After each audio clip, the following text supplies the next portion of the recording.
An inmate on death row in Pennsylvania, whom authorities recently said was likely innocent of the murder he was convicted of decades ago, was hospitalized over the weekend after showing symptoms of the coronavirus.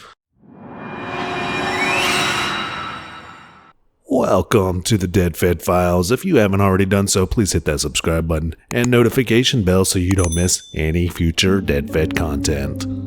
55-year-old Walter Ogrod was transported to an outside hospital for testing and treatment Saturday after spending nearly 2 weeks in the prison infirmary at the State Correctional Institution in Montgomery County, showing symptoms associated with COVID-19. Ogrod has spent nearly 23 years behind bars after he was convicted in 1996 of molesting and murdering his 4-year-old neighbor, Barbara Jean Horn.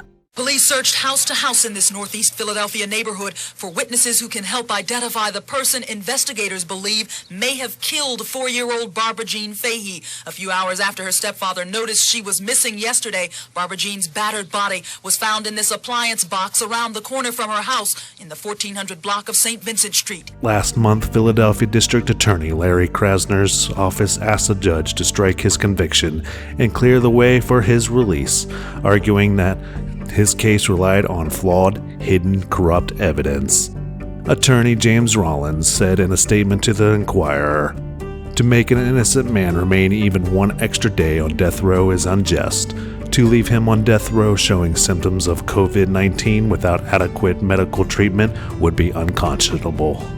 A court hearing, initially scheduled for March 27th to decide whether or not he'd be exonerated and later released, has been pushed back to June amid the global coronavirus pandemic. The district attorney's office called Ogrod's case a gross miscarriage of justice. Last night, that police arrested 27-year-old Walter Ogrod, who they say looks like this police composite. He lived right across the street from Horn on Rutland Avenue. He lived in that neighborhood and he knew the girl. Homicide Captain John Appledorn won't discuss details of the case.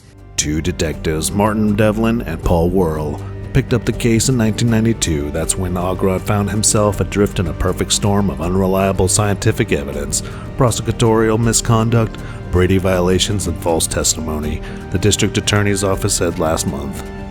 The detectives argued Ogrod had beaten the girl to death with a weight bar, but an autopsy later revealed she had died from asphyxiation.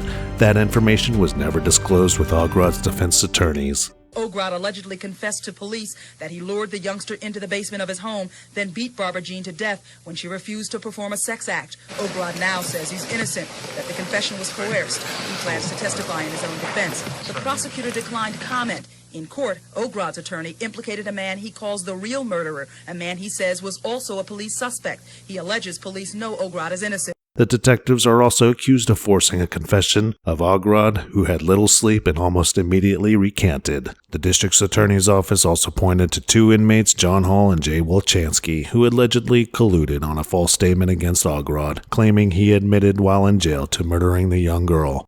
That statement is no longer viewed as credible by the authorities. So the question now is, who really murdered Barbara Jean Hall, and is he still out there? Let me know your thoughts in the comments below, and thank you for watching this episode of the DeadFedFiles.